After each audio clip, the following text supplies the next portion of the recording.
Welcome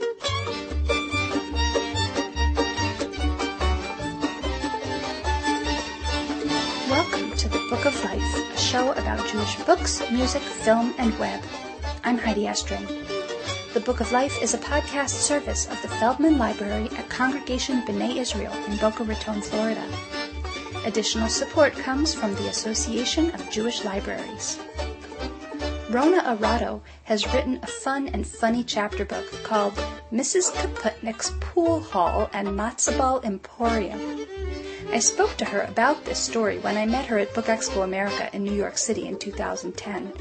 And the Book of Life's Canadian correspondent, Anne Dublin, spoke to Rona about her writing process when she got back home to Toronto. Anne and I are pleased to present you with an extremely thorough profile of author Rona Arato.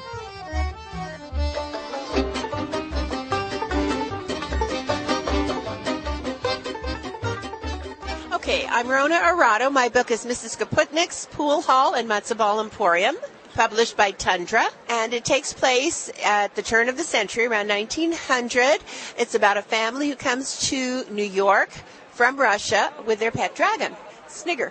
It's really stories that I used to tell my kids when they were little. And the whole thing started one Passover when my matzo balls came out like rocks and the kids were teasing me. And I made up this character, Mrs. Kaputnik, my relative from Russia who used to do these incredibly hard matzo balls. And the stories just grew.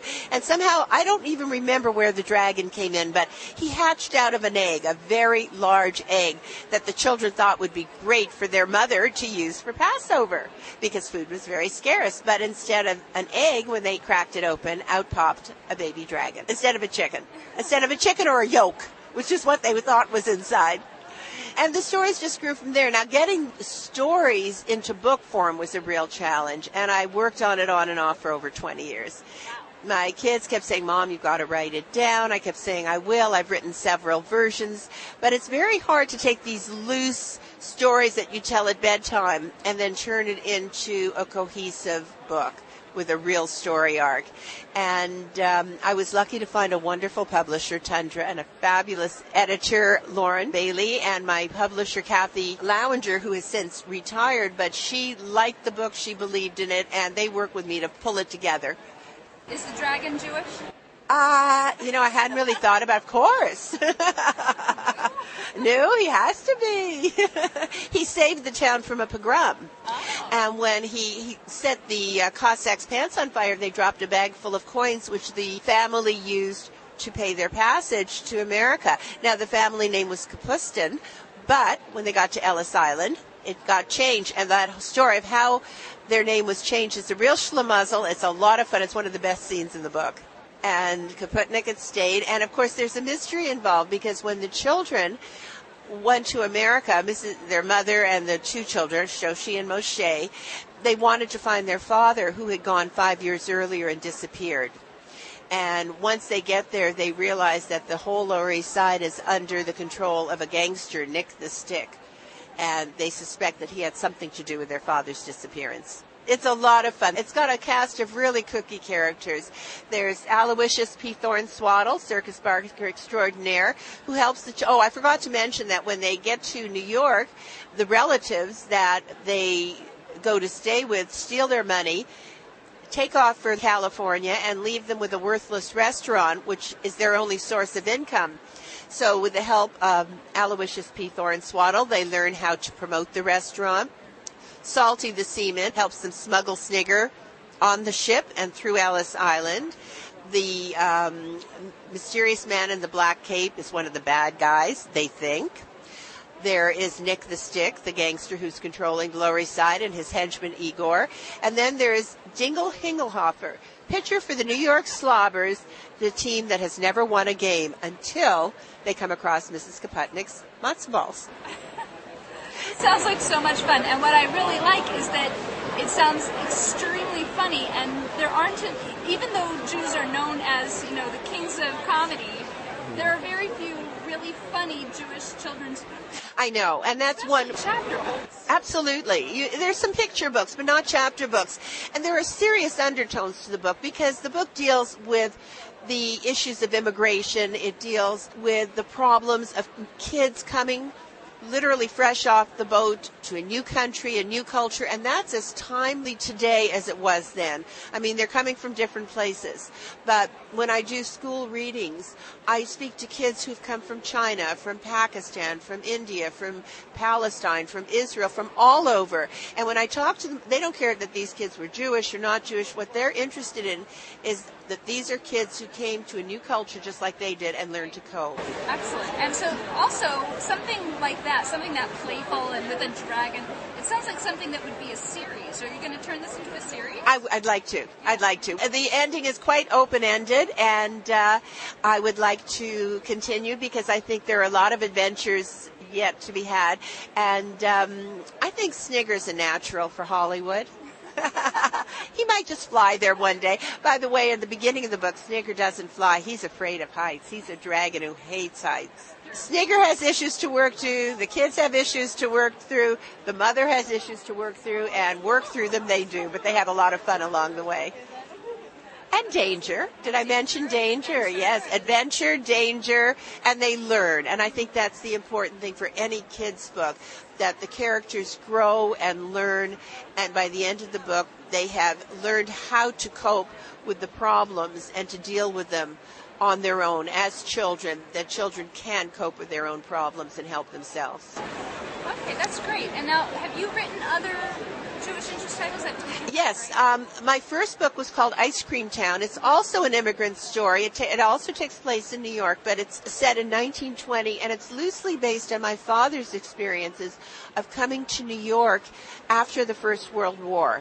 And again, his father had come ahead, and in the book, Sammy, my protagonist, and his sister, Malka, come to New York after the war to meet up with their father, who had come 5 years earlier, and then the family was stranded in Europe. And again, it's a story of a boy coping. Now, that one is a bit more serious. It deals with the same immigration issues. It deals with bullying, gangs. Sammy learns very quickly that in order to get along on the Lower East Side, he has to belong to a group. He has to belong to a gang. But belonging to the gang means he has to do things that he might necessarily want to do. It also means going against his father and breaking a lot of the traditions, such as skipping Hebrew school because the gang needs him in their stickball game. And again, I read that book to children. I start off by saying, did you, your parents, or your grandparents come from somewhere else? And almost everyone has a relative or some family history of coming from another country. And that's my jumping off point with the kids, and they all relate to it. Do you have any new books in the works? Yes. I have a new book coming out from Tundra in the fall called Design It, which is nonfiction. And it's about industrial design, product design, how the everyday things we use come to be. I have a book for Owl Kids Press, Maple Tree Press, which is an imprint of Owl Kids Press, called On a Medieval Day. That will be out in October, I believe. And that is 9 stories of children in different parts of the world during the Middle Ages. And it's not your typical knight in shining armor stories. One of my stories takes place in Timbuktu, West Africa. One of them takes place in the Mayan Empire. It's about the ball game that the Mayans played that became the basis of almost all the games we play today, like soccer and baseball and football. There is a story set in Baghdad, and there's one with Jewish content called Pedro's Choice, which is set in Spain after the Seville pogroms. It's just prior to the Inquisition. It's the story of a young Christian boy who is apprenticed to a woodworker who he suspects of being a secret Jew. And Pedro's Choice is what he does about it. The book is called On a Medieval Day, Story Voyages Around the World. And then the book I'm working on right now is, because that's a series. The first book in the series was on a Canadian day, and the third book will be on an American day. And that will be out in fall 2011. The American Day is going to actually be 2 volumes.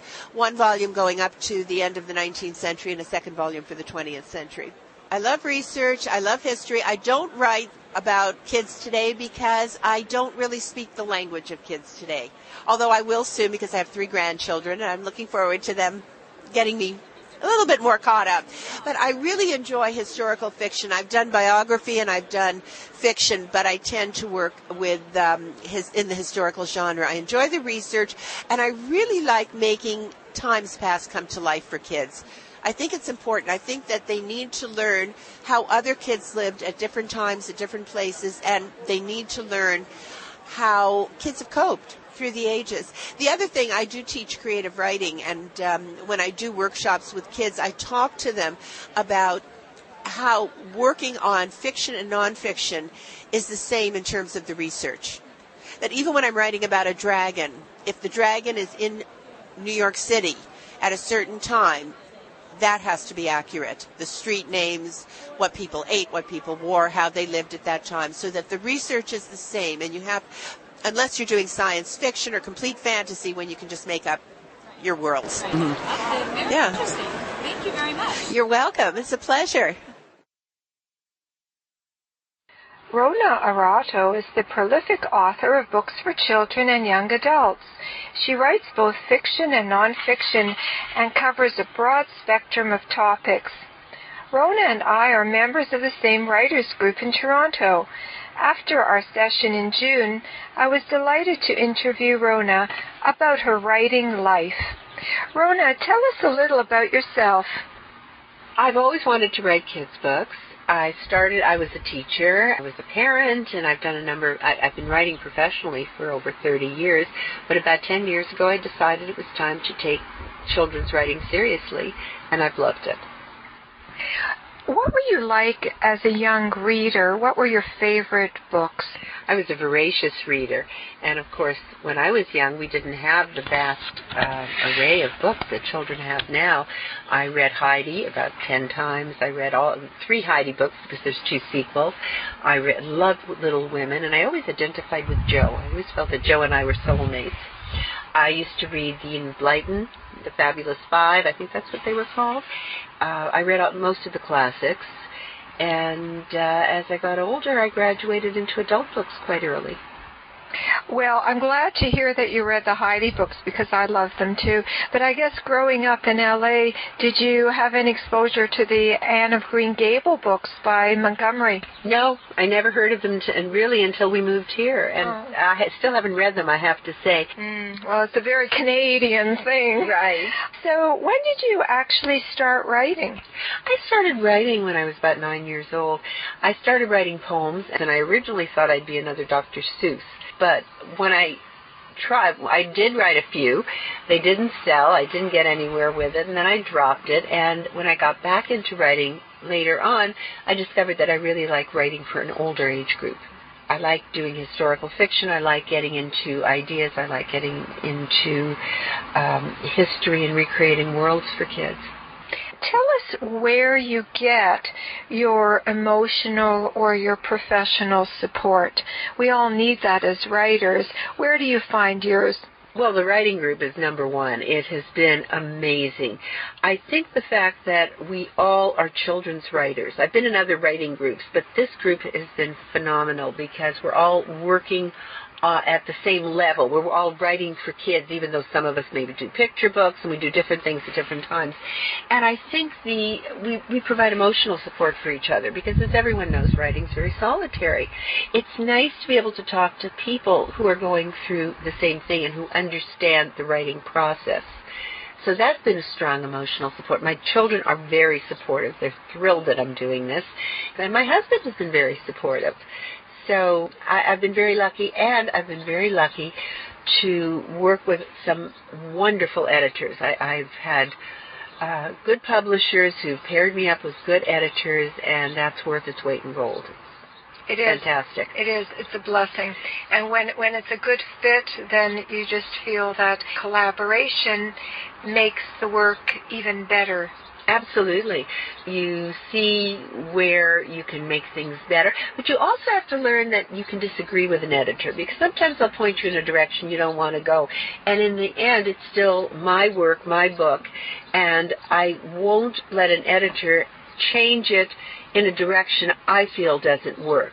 But I work with the editor, and I've been, again, lucky to work with editors where I can say, no, I don't like that, let's try it this way. Yeah, you're absolutely right, because in the end, it's your name that goes on the cover. That's right. And you are responsible for it. But I've had editors say to me that they like working with me because I like working in a cooperative way. And editors have told me that there are writers who will say, I'm not changing it. Whereas I like to work with them. I feel that they have a skill that I lack, and that by working together we come up with a much better product. And I really do feel that writing, in the end, yes, my name goes on the book, but I like it to go on a book that I feel is a good book, and that the editors can give me this kind of input. Well, your openness is really valuable. Rona, what do you find is the hardest thing about writing? The hardest thing about writing, an empty page, an empty computer screen, getting started, getting those first words down, finding the direction for the story that you're working. People always keep asking me, where do you come up with the stories?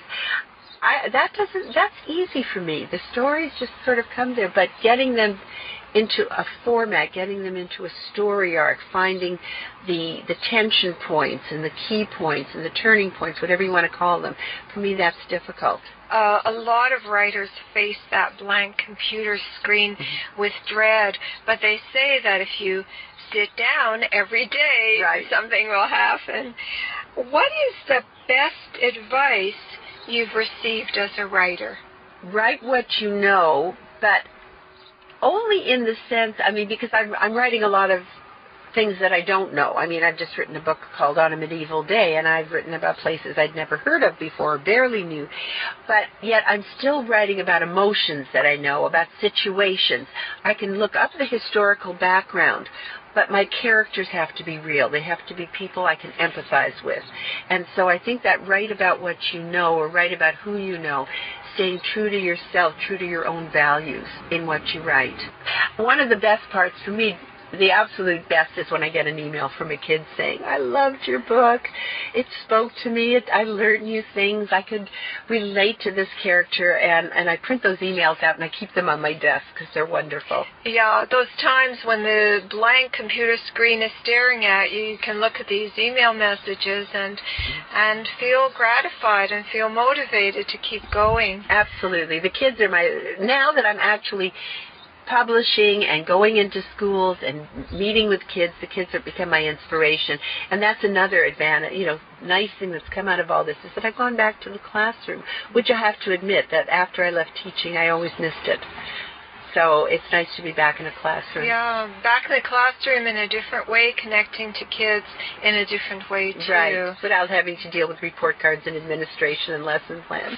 Okay, my final question is, Rona, how would you describe the state of Canadian Jewish children's literature? I think Canadian Jewish children's literature is Holocaust-based. And I'm writing about the Holocaust. I have written about the Holocaust. But I think there is a lot more to Jewish life than that. And I would like to see the Canadian Jewish children's literature, and the American as well, expand beyond the Holocaust and speak to children today about all the joys of being Jewish, the life, Jewish life. I've had my new book, Mrs. Kaputnik's Pool Hall and Matzo Ball Emporium, had people say to me, because I just came back, from Book Expo America, it's so nice to read a Jewish book that's fun and funny. And I'd like to see more of that. Rona Arato, thank you for sharing so much about your writing life with our listeners. For more information about Rona and her books, you can go to her website at www.ronaarato.com. Rona, I'll see you again soon at the next meeting of our writers group. Thanks, Anne.